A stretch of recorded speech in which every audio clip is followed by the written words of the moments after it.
እንኳን ወደ ዕለቱ የሐሳብ ፍተሻ መድረካችን በሰላም መጣችሁ። ፓርላማ ያጸደቀውን እጅግ ውብ የሆነ የህንፃ ዲዛይን በህሊናችሁ ስሉ። ንድፉን ያወጣው አካል የትኛው ግድግዳ የት መቆም እንዳለበት፣ ዋናው በር የት መሆን እንዳለበት በግልጽ አስቀምጧል። አዎ፣ በጣም ትልቅና ግልጽ የሆነ ህንፃ። ልክ ነው። እናም ይህንን ህንፃ ውስጡን እንዲያስውብ፣ ቀለሙን እንዲመርጥ እና የኤሌክትሪክ መስመሮችን እንዲያስተካክል አንድ የውስጥ ማስዋቢያ ባለሙያ ተቀጠረ። ነገር ግን ይህ ባለሙያ ስራውን ሲጀምር ከህንፃው ጀርባ ማንም ያላዘዘውን አዲስ ክፍል መገንባት ጀመረ። አደገኛ አሰራር ነው። የዛሬው ትኩረታችን የባህልና ስፖርት ሚኒስቴር ያወጣው የህዝብ በዓላት አከባበር መመሪያ ልክ እንደዚያው የውስጥ ማስዋቢያ ባለሙያ የተሰጠውን ስልጣን አልፎ አዲስ ህጎችን በጓሮ በር ያወጣ ነው ወይስ የተሰጠውን ስልጣን በአግባቡ እየተጠቀመ ነው የሚለውን መመርመር ነው። እውነት ነው። በተለይም ከመመሪያው አንቀጽ 10 እስከ 13 ያሉትን ጉዳዮች በጥልቀት እንመለከታለን። በትክክል።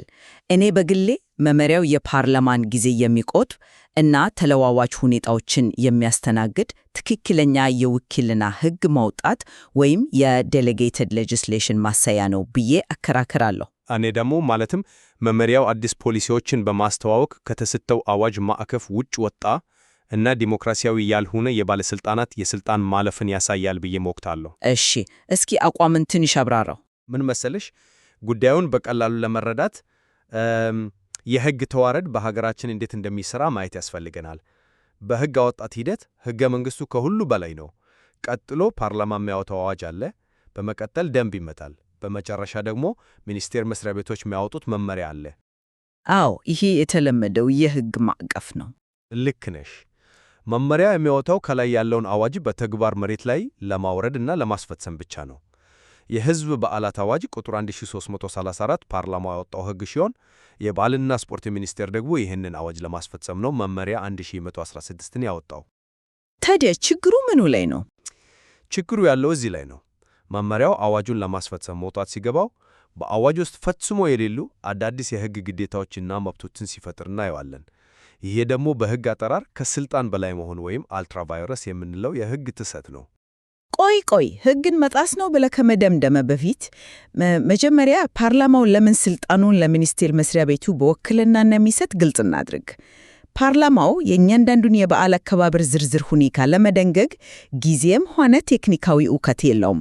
እሱማ ግልጽ ነው። ግን ለምሳሌ አዋጁ በመግቢያው ላይ የህዝብ በዓላት ማህበራዊና ኢኮኖሚያዊ ፋይዳ እንዳላቸው ይገልጻል። ያንን ፋይዳ ወደ መሬት ለማውረድ ዝርዝር አሰራር ያስፈልጋል። በመመሪያው አንቀጽ 11ና 12 ላይ ሚኒስቴሩ የህዝብ በዓላት ልማትና የክልል ህዝባዊ በዓላት መቁጠሪያን ማዘጋጀቱ ይህንን ከማስፈጸም ውጪ ሌላ ምን ሊባል ይቻላል? እሱ ላይ ላዩን ሲታይ በዓላትን ማደራጀት ብቻ ይመስላል። አሁን አድማጮቻችን ምን ችግር አለው ክልሎች የራሳቸው ካላንደር ቢኖራቸው ብሎ ሊጠይቁ ይችላሉ። አዎ፣ እኔም የምጠይቀው እሱ ነው። ይህ እኮ የፌዴራል መንግስቱ ያንዳንዱን አካባቢያዊ በዓል ከመቆጣጠር ይልቅ ክልሎች በራሳቸው አውድ እንዲያስተዳደሩ የሚያደርግ ቀልጣፋ አሰራር አይደለም እንዴ? በፍጹም አይደለም። በደንብ ስንመረምረው ነገሩ ከባድ ነው። አዋጁ በአንቀጽ 4፣ 5 እና 6 ላይ የትኞቹ ብሔራዊና ሃይማኖታዊ በዓላት በመላው ሀገሪቱ እንደሚከበሩ በግልጽ ደንግጓል። የትኛውን ቦታ ላይ የክልል በዓላት መቆጠሪያ ስለማዘጋጀት አያነሳም። ግን አንድ ክልል የራሱን ይፋዊ የህዝብ በዓላት ካላንደር ያዘጋጃል ማለት በዚያ ክልል ውስጥ ያሉ የፌዴራል ተቋማት፣ ባንኮች፣ ትምህርት ቤቶች እና ንግዶች በዚያ ቀን ይዘጋሉ ማለት ነው። ይህ የኢኮኖሚ የትምህርትና የብሔራዊ የሥራ ቀናትን የሚነካ እጅግ ከባድ የፖሊሲ ውሳኔ ነው። ነገር ግን በካሌንደር ደረጃ ተቀርጾ ይፋ የሥራ የረፍት ቀናት ሆኖ ሲታወጁ ይህ የአስተዳደር ሥራ ሳይሆን አዲስ ሕግ ማውጣት ነው። ይህን ማድረግ ያለበት ደግሞ ሚኒስቴር መስሪያ ቤቱ ሳይሆን የሕዝብ ተወካዮች ምክር ቤት በግልጽ ተወያይቶበት ነው። እዚህ ላይ የተሳሳትክ ነው። አንተ እኮ መመሪያው ካሌንደር ያውጃል እያልክ ነው። ግን መመሪያው አንቀጽ 12 ንዑስ አንቀጽ 1ን በጥንቃቄ ካነበብከው ሚኒስቴሩ ክልሎች የህዝባቸውን በዓላት በዝርዝር በመለየት የክልሉን ህዝባዊ በዓላት መቁጠሪያ እንዲያዘጋጁ ይደግፋል ነው የሚለው። እሺ፣ ይደግፋል እና ህጋዊ ግዴታ ይጥላል። ተለያዩ ነገሮች ናቸው። ሚኒስቴሩ አቅም በመገንባት ጥናት በማድረግ እና ማዕቀፎችን በማዘጋጀት ያግዛል ማለት እንጂ አዲስ የሥራ ዕረፍት ቀናትን በፌዴራል ደረጃ አወጇል ማለት አይደለም። ይደግፋል የሚለው ቃል እኮ የፖሊሲ ሽፍት ነው። እንዴት ማለት? መንግስታዊ ተቋም በመመሪያ ደረጃ አንድን ተግባር ደግፋለሁ ሲል በጀት ይመድባል፣ መዋቅር ይዘረጋል፣ የሰው ኃይል ያሰማራል።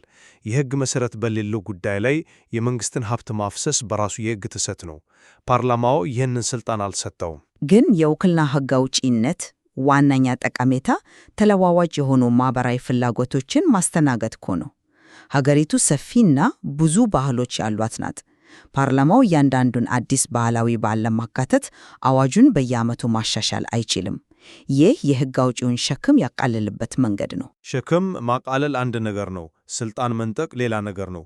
ግን ከዚህ የካለንደር ጉዳዩ የባሰ የዜጎችን መብት በቀጥታ የሚነካ ሌላ የመመሪያው ክፍል ላሳይሽ። እሺ፣ ቀጥል። አንቀጽ 13 የጸጥታ እና የደህንነት ጉዳይን ይመለከታል። በመመሪያው መሰረት ሚኒስቴሩ ማናቸውንም የሕዝብ በዓላት በሰላም እንዲከበሩ ከጸጥታ አካላት ጋር በቅንጅት ይሰራል ይላል። ታዲያ የሕዝብ ስብስብ ባለበት ቦታ ደህንነት መጠበቅ የመንግስት ግዴታ አይደለም እንዴ? አሁን ባለንበት ተለዋዋጭ የደህንነት ሁኔታ በሚሊዮን የሚቆጠር ሕዝብ በሚሰበሰብባቸው በዓላት ላይ አደጋ ከመከሰቱ በፊት ከጸጥታ ኃይሎች ጋር መስራት ግድ ይላል። እንዳልሽው አስተዳደራዊ ተግባር ቢሆን ኖሮ ችግር አልነበረም። ግን ዋናውን አዋጅ ማየት አለብን። ማለት የአዋጁ አንቀጽ 15 ንዑስ አንቀጽ 3 የጸጥታ አካላትን ጣልቃ ገብነት በጥብቅ ገድቦታል። አዋጁ የሚለው የጸጥታ ኃይሎች ሚና ከሃይማኖታዊ ሥነ ሥርዓት እና እሴት ያፈነገጡ እንቅስቃሴዎች የሚያስከትሉትን የጸጥታ ስጋት ለማስወገድ ብቻ ነው፣ ያውም ለሃይማኖታዊ በዓላት። እሺ፣ ፓርላማው ይህንን ያደረገው ሆን ብሎ ነው። ዜጎች በዓላትን በነጻነት ያለምንም የጸጥታ ኃይሎች ጫና እንዲያከብሩ ነው። ሚኒስቴሩ ግን በመመሪያው አንቀጽ 13 ላይ ይህንን ገደብ ጥሶ የጸጥታ አካላት ቅንጅትን ለሁሉም የሕዝብ በዓላት በሚል አጠቃላይ አድርጎታል። ግን ፓርላማው ሃይማኖታዊ በዓላትን ስለለየ ብቻ ሌሎቹ ላይ የጸጥታ ጥበቃ አያስፈልግም ያልክ ነው? ማለት የዘመን መለወጫን ወይም የአድዋን በዓል ስናከብር ፖሊስ አይኖር? ፖሊስ አይኖር አይደለም ያልኩት። የሕግ አውጪው ሆን ብሎ የገደበውን ስልጣን አስፈጻሚው አካል አሊያም ሚኒስቴሩ በመመሪያ ሊያሰፋው አይችልም ነው እያልኩ ያለሁት። ይሄ የሕግ ትርጉም ልዩነት ይመስለኛል። አይደለም፣ የሕግ ጥሰት ነው። ቅድም ያነሳሽውን የሕንፃ ዲዛይነር እና የቀቢ ዘይቤን ተውና ወደ እውነተኛው ዓለም እናምጣው። ይህ ልክ አንድ ሥራ አስኪያጅ ለረዳቱ ቢሮውን አጽዳ ብሎ ሥልጣን ሲሰጠው፣ ረዳቱ ግን የጠበቃ ሠራተኞቹን ሰብስቦ የእያንዳንዱን ወደ ቢሮ የሚገባ ሰው ፈሹ ብሎ አዲስ መመሪያ እንደማውጣት ነው። ከባድ ንጽጽር ነው። እውነት እኮ ነው። ሥራ አስኪያጁ ማለትም ፓርላማው ያልሰጠውን የጸጥታ ሥልጣን ረዳቱ ሆኖ ሚኒስቴሩ ወሰደ። በሕግ አሰራር ውስጥ ይህ ሳብ ዴሊጌሽን ወይም ውክልና በመባል የሚታወቅ አደገኛ አዝመኛ ነው። በባህል ማበልጸጊያ ስም የወጣ መመሪያ በድንገት የዜጎችን የመሰብሰብ ነጻነት መገደቢያ መሳሪያ ሆኗል ማለት ነው። የጸጥታ ኃይልን እና የዜጎችን ነጻነት በተመለከተ ያነሳኸው መከራከሪያ ክብደት ያለው መሆኑን አልክድም። ሆኖም ሕግን መተርጎም ያለብን ካለው ተጨባጭ ማህበራዊ ሐቅ አንጻር ነው። ሚኒስቴሩ ይህንን አንቀጽ ያካተተው የዜጎች መብት ለመገደብ ሳይሆን በዓላቱ ሰላማዊ ሆኖ እንዲጠናቀቁ ማዕቀፍ ለመስጠት ነው። ግን አዋጁን ተላልፏል። ዋናው አዋጅ በዓላት በሰላም መከበር እንዳለባቸው በግልጽ ያስቀምጣል እኮ። ሰላም ደግሞ ያለ ጸጥታ አካላት ተሳትፎ አይረጋገጥም። ስለዚህ ሚኒስቴሩ ያደረገው ለተግባራዊነት ወሳኝ የሆነውን ክፍተት መሙላት ነው። እኔ በዚህ አልሰማም። እሺ፣ ከዚህ የጸጥታ ጉዳይ ባሻገር ግን ሌላ ትልቅ የስልጣን ክፍፍልን የሚያሳይ አንቀጽ ላንሳ። አንቀጽ 10። ይህ አንቀጽ በዓለም ቅርስነት የተመዘገቡ በዓላትን ይመለከታል። መመሪያው በወካይ የሰው ልጆች ቅርስነት የተመዘገቡ ሕዝብ በዓላት የባህሉ ባለቤት በሆነው ክልል ወይም ሕዝብ ይከበራል ይላል። አዎ፣ ይህም ሌላኛውን ትልቁ ሰዓት ነው። ቆይ እስኪ፣ ይህ የውክልና ሕግ አውጭነት ሌላኛውን ጠንካራ ጎን ማለትም የባለሙያዎችን ዕውቀት መጠቀምን ያሳያል። እንዴት? ፓርላማው ማድረግ ሲችል ለምን ሚኒስቴሩ? ምክንያቱም ፓርላማው የፖለቲካ ተወካዮች ስብስብ እንጂ የባህል ጥናት ተቋም አይደለም። የትኛው በዓል የማን ነው፣ የቱ ባህል በየትኛው ሕዝብ ይከበራል የሚለውን ተራ ሕግ አውጪዎች ሊወስኑት አይችሉም። ሚኒስቴሩ ግን የባህል አጥኞች፣ የታሪክ ምሁራን ያሉበት ማዕከል ነው። እሺ፣ ግን እኮ ስለዚህ በዓለም ቅርስነት የተመዘገቡ በዓላት በማንና የት መከበር እንዳለባቸው በባለሙያዎች ጥናት ተደግፎ መመሪያ ማውጣቱ ፍጹም ተገቢ ነው። ይህ የፓርላማን ስልጣን መንጠቅ ሳይሆን ፓርላማው ዕውቀቱ ላለው አካል ስራውን መስጠቱ ነው። ይሄ ነው እንግዲህ ትልቁ የፖሊሲ ስህተት። የባህል ባለቤትነትን መውሰድ ፖለቲካ ጉዳይ አይደለም እያለሽኝ ነው? አዎ፣ የባለሙያ ጉዳይ ነው። እባክሽ አስቢው። መመሪያው አንቀጽ 10 ላይ የባህሉ ባለቤት በሆነው ክልል ወይም ሕዝብ ይከበራል ይላል። ይህ ቀላል የባለሙያ ውሳኔ ይመስላል? በፍጹም። ለምን? በኢትዮጵያ ውስጥ በዓለም ቅርስነት የተመዘገበን ሀብት ለምሳሌ የመስቀል በዓልን፣ ፍቼ ጨምበላላን ወይም ጥምቀትን የከሌ ሕዝብ ብቻ ነው ወይም የዚህ ክልል ነው ብሎ በሕግ መወሰን እጅግ በጣም ከባድ የፖለቲካ የማንነትና የኢኮኖሚ ውሳኔ ነው።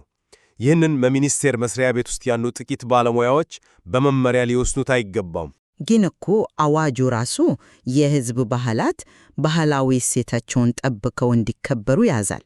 ባህላዊ እሴትን መጠበቅ ማለት ደግሞ የባህሉን ባለቤት ማክበርና ዕውቅና መስጠት ማለት አይደለም እንዴ?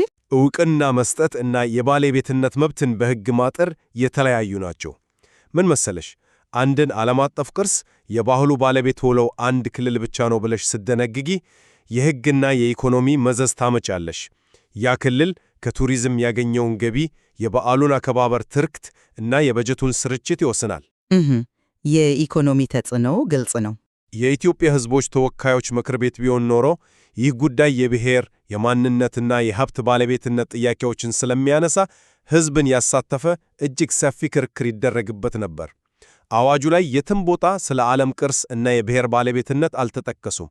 ሚኒስቴሩ ይህንን አዲስ ጽንሰ ሐሳብ አምጥቶ በመመሪያ ሲወስን ለሕዝብ ውይይት ዕድል አልሰጠም። አየህ፣ አንተ የውክልና ሕግ አውጪነትን የምትመለከተው ከስጋትና ከጥርጣሬ አቅጣጫ ብቻ ነው።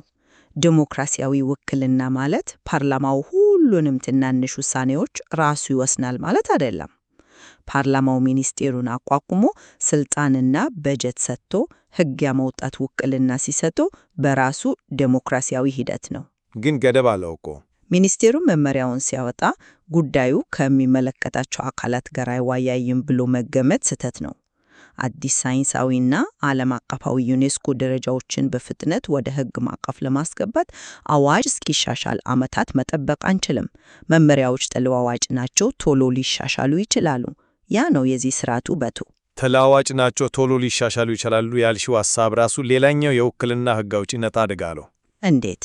ሕግ መረጋጋትና መተንበይ መቻል አለበት። የአንድ ሚኒስቴር መስሪያ ቤት ኃላፊ በተቀየረ ቁጥር ወይም አዲስ የፖለቲካ አቅጣጫ በመጣ ቁጥር ሚኒስትሩ በቢሮ ሆኖ የሕዝብን በዓል አከባበር፣ የጸጥታ ኃይሉን ጣልቃ ገብነት እና የባህል ባለቤትነትን በመመሪያ የሚቀየር ከሆነ የሕግ የበላይነት የሚባል ነገር አይኖርም። ይሄ የተጋነነ ስጋት ይመስለኛል። በፍጹም። ፓርላማው ስልጣን ሲሰጥ አዋጁ ላይ ያሉትን አንቀጾች ለማስፈጸም እንጂ አዋጁ ላይ የሌሉ የክልል ካላንደሮችን እንዲያወጣ፣ የጸጥታ ኃይልን በሁሉም በዓላት ላይ እንዲያሰማራ ወይም የዩኔስኮ ቅርሶችን ባለቤትነትን እንዲያከፋፍል አይደለም። መመሪያው ጥሩና ጠቃሚ ሐሳቦችን ይዞ ሊሆን ይችላል። ግን ጥያቄው ይህ አካል ይህንን ሕግ ለማውጣት ሕጋዊ ሥልጣን አለው ወይ የሚለው ነው። ከሌለ ሕገ ወጥ ነው።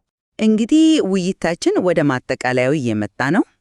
የዛሬው የሐሳብ ልውውጥ የሕግ አውጭነትና የሕግ አስፈጻሚነት ድንበር ምን ያህል ረቂቅ እና ጥንቃቄ የሚፈልግ መሆኑን በግልጽ አሳይቶናል።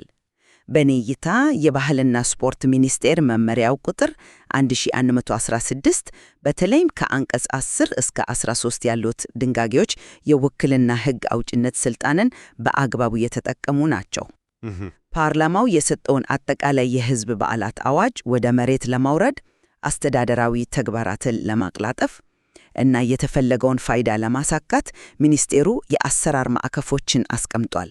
ይህ የባለሙያዎችን ዕውቀት የተጠቀመ ዘመናዊ መንግሥታዊ አሰራር ነው። እኔ በበኩሌ የውክልና ሕግ አውጭነት አስፈላጊነትን ብረዳም፣ ይህ መመሪያ ግን በግልጽ ከአዋጁ ማዕቀፍ ውጭ በማውጣት አዳዲስ ፖሊሲዎችን ፈጥሯል የሚለውን አቋሜን አጸናለሁ።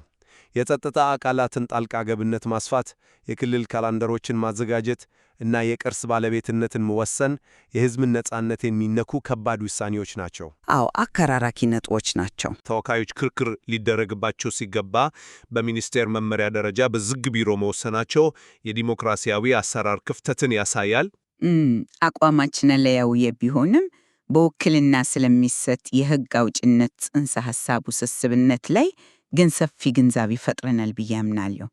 በመግቢያችን ላይ ወዳነሳነው የሕንፃ ዲዛይን ዘይቤ እንመለስ። የባህልና ስፖርት ሚኒስቴር ፓርላማው የሰጠውን የውስጥ ማስዋብ ሥራ ነው ወይስ እየሠራ ያለው? ወይስ አዋጁ ያልፈቀደውን አዲስ ክፍል የገነባ ነው? አድማጮቻችን፣ የሕዝብ በዓላት አዋጅን እና ይህንን አከራካሪ መመሪያ በራሳችሁ መነጽር መርምራችሁ የራሳችሁን መደምደሚያ ላይ እንድትደርሱ እንጋብዛለን። በሌላ የሐሳብ ፈተሻ እስክንገናኝ ጊዜያችሁን ሰጥታችሁ ስላዳመጣችሁ እናመሰግናለን። አሁንም መመርመር እና መጠየቅ ያለባቸው ብዙ የሕግ ገጽታዎች አሉ።